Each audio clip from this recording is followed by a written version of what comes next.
সকালবেলার কাঁচা রোদে ঝলমল করছে সবুজ গ্রামখানি। পূব আকাশে সূর্যটা যখন ধীরে ধীরে উঁকি দিচ্ছে, পাখির কিচিরমিচির আর বাঁশঝাড়ে শোঁ শোঁ শব্দে ঘুম ভাঙছে গ্রামবাসীর। ঠিক তখনই দেখা গেল আমাদের গল্পের ছোট্ট মেয়ে মিনা আর তার ভাই রাজুকে।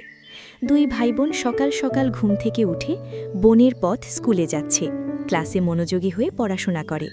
আজ তাদের স্কুলে দৌড় প্রতিযোগিতা। মিনা খুব ভালো পারফর্ম করে আর প্রথম হয়। তারপর তাদের মিস মিনাকে একটা বালতি পুরস্কার দেয়। কিছুক্ষণ পর মিনা আর রাজু বাড়িতে ফিরে আসে। বিকালবেলা তারা মায়ের সাথে নাস্তা করতে বসে। মিনা, তোর নানি অসুস্থ, তোরা দুই ভাইবোন আজকে যেয়ে নানিকে দেখে আয়। আমি তোর বাবা আসলে যাব। আর যাবার সময় কিছু পিঠা আর ফল নিয়ে যাস। মুড়ি মাখা আর নারকেলের নাড়ু বানিয়েছিলাম সকালে, ওগুলো নিয়ে যাস, আমি গুছিয়ে রাখছি। ঠিক আছে মা, আমি আর রাজু একটু পরেই বের হয়ে যাব। কি মজা! মামাবাড়ি যাব, মজার খাবার খাবো। আজকে রাতে পড়তে হবে না। কি যে মজা লাগছে! কিন্তু রাজু, তুমি শান্ত হয়ে থাকবে, দুষ্টুমি করবে না। তোমার নানি অনেক অসুস্থ, দেখাশোনা করবে তাকে। আর মিনা ভাইকে দেখে রাখবে।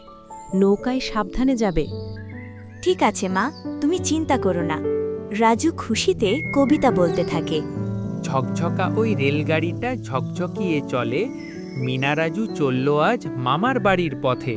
সবুজ ঘাসে শিশির হাসে, নদীর কূলে হাওয়া। মামা বাড়ি মানেই হলো ভরপেট সব খাওয়া। মামা দেবে গাছের আম, মিষ্টি মধুর জাম। ছুটাছুটি করতে গিয়ে ঝরবে কপালে ঘাম। রাতের বেলা চাঁদের আলোয় শুনব রূপকথা। মায়ের কাছে নেইকো মানা, নেইকো মনে ব্যথা। দিনটা কাটে হাসি খুশিতে, মিঠুর সাথে খেলা। মামাবাড়ি মানেই যেন আনন্দ আর মেলা। কিছুক্ষণ পর মিনা আর রাজু নৌকায় ওঠে। মিনা নৌকা চালায় আর রাজু খুশিতে বলে, দিদি, একটা কবিতা শোনাও না। আচ্ছা শোন। আমাদের ছোট নদী চলে বাঁকে বাঁকে, বৈশাখ মাসে তার হাঁটু জল থাকে। পার হয়ে যায় গরু, পার হয় গাড়ি, দুই ধার উঁচু তার, ঢালু তার পাড়ি।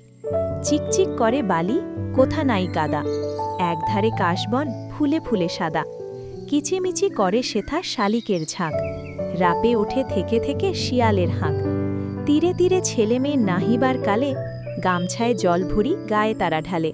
সকালে বিকালে কভু নাওয়া হলে পরে, আঁচলে ছাঁকিয়া তারা ছোট মাছ ধরে। আষাঢ়ে বাদল নামে নদী ভর ভর, মাতিয়া ছুটিয়া চলে ধারা খরতর। দুই কূলে বনে বনে পড়ে যায় সারা, বড়সার উৎসবে জেগে ওঠে পাড়া। গল্পটি কেমন লাগলো জানাবেন। ভালো লাগলে নিয়মিত এমন সুন্দর গল্প পেতে সাবস্ক্রাইব করে আমাদের চ্যানেলের সাথেই থাকুন।